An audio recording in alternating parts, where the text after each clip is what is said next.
Yo, what's going down, Green Screen Entertainment fans? Your homie Jay Green back right now with a long-awaited, highly anticipated, much excited review for the Odyssey. Now, if y'all know anything about my fandom for your homie, Chris Nolan, then you straight up know that there was nothing that was gonna keep me away from seeing this daggone movie the night it came out. I even got his first movie, The Following. Now, I'll be honest, the only movie I don't have of his is Memento. Boo this man! I know. Gotta get that shit. But like I say, my fandom runs deep. I don't care what I had going on, I was gonna make it to the theater for this one. And I'm gonna tell you like this, it fucking delivered. First of all, if any of y'all out there are like me, then your motto is also, why pick up a book when you could pick up a remote? When I was in school, reading was hard for your homie right here, so when it came to reading assignments, I did any and everything I could to get out of them. Eventually, I learned how to read, as long as those books had hella pictures and stuff. But that being said, this story has been around for ages.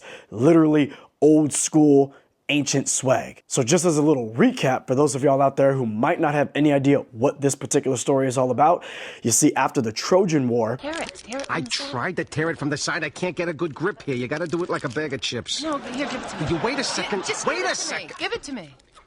You see? You see? Come on. Come on. It's too late. Odysseus has got a long voyage home. And along this journey, he's gonna run into some creatures, some witches, all types of mythological type shit. And within that long, treacherous voyage home, he's also dealing with some PTSD, if you will, some regret, some guilt, much like some of our unsung heroes, veterans in the game, coming home after a long battle overseas. And of course, as he's trying to get back to his wife, to his child, all these things keep playing through his mind, and now he's questioning his worth. Did he do something right? Is he actually the leader that maybe he was hoping to be, or that he thought that he was? Things of this nature. Meanwhile, back in Ithaca, because he's been gone for so long and he was the ruler of the land, you got dudes that are trying to step to his lady talking about, yo, I don't think your man's coming back, so maybe you want to holler at your homie. That way they can get a seat at the table and run some shit. So back at home, you got the people that are actually loyal to the throne trying to protect that ish. You got people that want to see this house dismantled and somehow sit at the table themselves. This is everything that the trailer and all the speculators have been telling you that it is. An epic masterpiece. And the reason why this movie feels like an epic masterpiece, one, is because of the direction of Christopher Nolan and the writing from Christopher Nolan and Homer. Not that Homer, this Homer. You've been hearing the talk for probably over a year now at how this is like the first movie filmed entirely in IMAX. And I gotta admit, I did not see this in true IMAX. I didn't see it in 70mm or anything like that, or pretend IMAX. I had to go, just check it out at the local theater down the street, which is a big screen, but I know I'm missing out in regards to the purity of the cinematography and everything that comes with shooting everything entirely in IMAX. Hopefully I'll be able to see it in that version, but I probably won't. I got a full schedule. Point is, it was still beautiful, breathtaking, and phenomenal. And based on what we've heard over the past year or two, to how Chris Nolan has been filming this with these cameras, doing as much as he can to get everything in cameras, getting these cameras into tight spaces, using mirrors and reflection in ways to get close-ups, all types of different things like that. We know that Chris Nolan is a guy all about practical, as much as practical can be, and as useful as it can be to his vision. So hearing actors talk about building out these towns, these sets, and having to travel from their trailer up a tall ass hill and all that type of stuff. If dudes is running around, you feel like they're actually running around. If they look like they're struggling in the boats or in the water, trying to make it to safety, it feels like they're really doing that shit. You can really feel that verisimilitude coming through on screen. And the more realism that you can get behind the scenes usually makes for a better experience in the theater. And that's definitely what Chris gave us. Now, when I mentioned the writing, again, I didn't read the book, so I can't compare the actual writings of Homer to the film. But from what I understand, Chris Nolan took those writings and maybe pieces of other things, kind of put them together and made it very accessible to the general population, being me. I'm not gonna say I'm the general population in regards to film. Trust me, I know my film swag, you dig? But when it comes to historical things and how complicated those things can be when telling a narrative story, for some people it's hard to stick with it. For some people it might be boring, maybe it's not as engaging, maybe you're lost in some of the dialogue, right? But in this, I feel like you get the real sensation of the period. You get that coming through everything that's going on, but at the same time, it was orchestrated, paced out, designed, acted, and with the action involved in all of that, it was brought to fruition in a way that can be consumed by maybe film purists, historians, as well as general population people like me that just want to see awesome epic-ish on screen. So I feel like this movie kind of hits all quadrants of filmgoer. And that's not always easy to do. Still on the topic of direction and how breathtaking this movie looks, obviously Nolan, much like Alejandro Inarritu, they're very much so about natural light, getting things practical. So there's some cinematography when it's like dusk or dawn that is like freaking just amazingly beautiful. So even if you're not necessarily into period pieces, my wife's not really into a period piece, but I know she'll watch this just because she wants to enjoy things that I enjoy. But even if she watched the movie and was like a little underwhelmed just because of her taste, I know that she'll still get a kick out of the visuals because the visuals are just gorgeous. Now let's talk about acting, because we've been hearing about this cast over the past year and a half or so, and names keep getting added. So who's in this movie?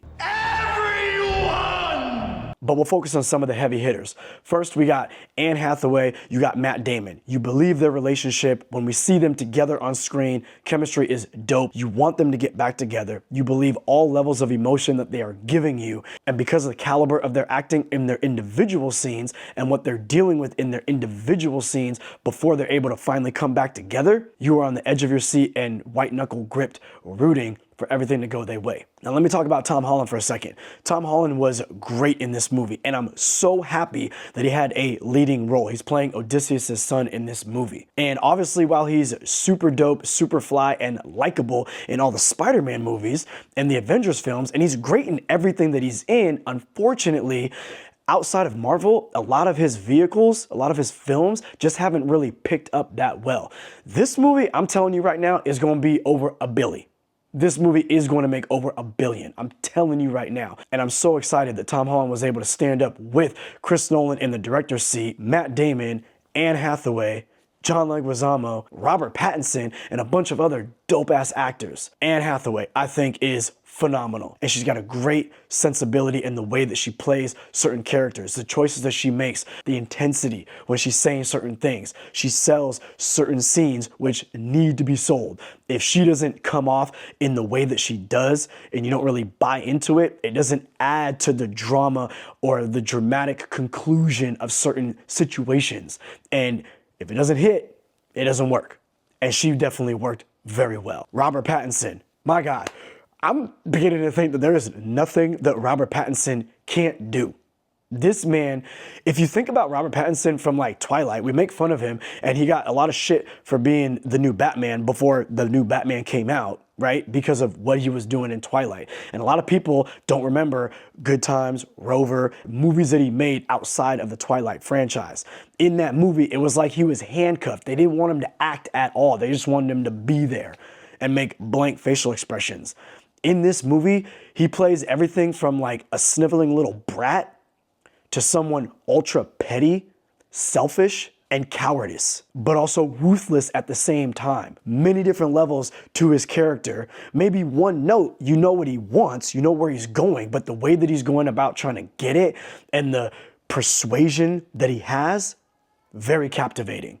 He was phenomenal. And again, the way he plays off of Anne Hathaway, a Tom Holland, a Mia Goth is in this movie, and the way he plays off of Mia Goth and all that sort of stuff. The acting, so damn good. John Leguizamo, yo, a lot of y'all out there are too young to remember John Leguizamo, but this is how I met John Leguizamo. Yo, what's up, freak? He's the Sultan of Scam.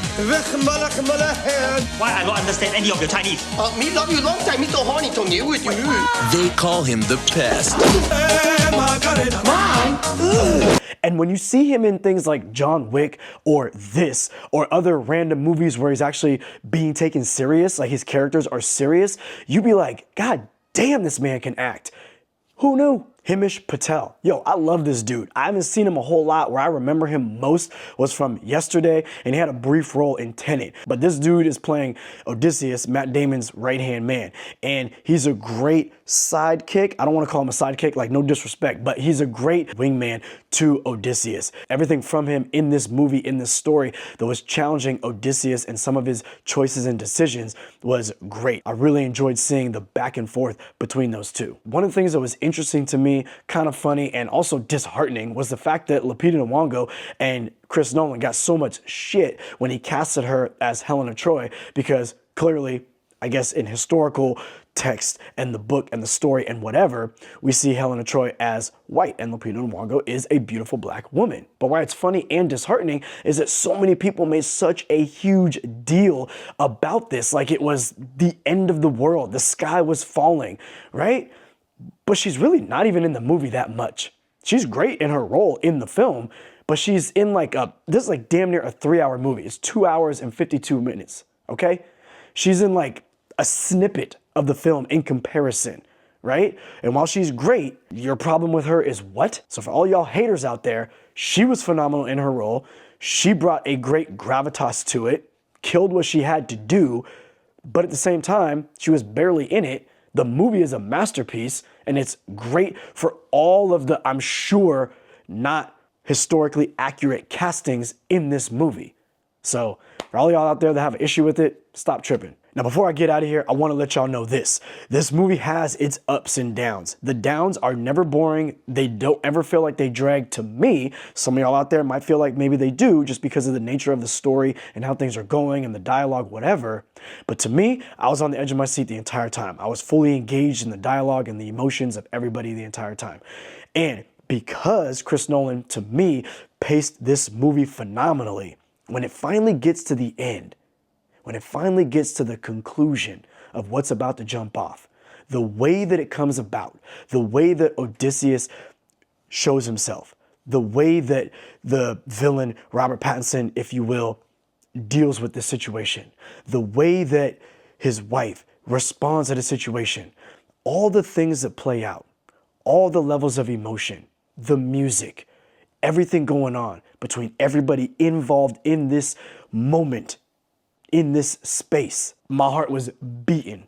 And I've seen a lot of movies where I'm on the edge of my seat, adrenaline's pumping, all of that. I'm emotional. Oh my God, Mr. Stark, don't leave. I love you 3000. I've been there. We've been there. But with this, it hit different. I ain't gonna front. It hit different. So definitely a recommendation. Check this movie out, the biggest screen possible. If you can get to IMAX, true IMAX, 70 millimeter, fake IMAX, whatever, or I saw it Cinemark XD, still great. Go see this movie. Chris Nolan does it again, hits it out the park. It's everything I was hoping it would be, and I can't wait to rewatch it so I can get a little bit more out of it. Live in this world, safe on this side of the fence. You know what I'm saying?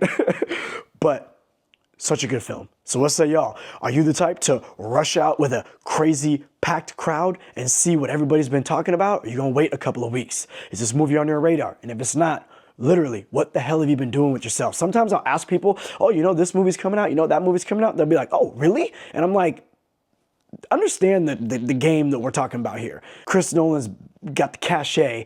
You should know when his man is coming out with something. But if you don't, you don't. Okay. So anyways, was this movie on your radar? If it is, you're going to check it out.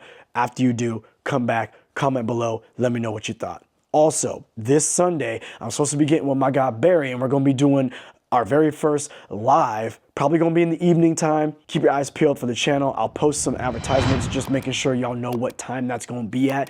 Probably gonna be Sunday evening, live spoiler talk discussion. So if you wanna get down with the get down, chop it up a little bit, let us know your favorite portions of the movie, things of that nature, come back on Sunday. Other than that, your homie, Jay Green, I'm out.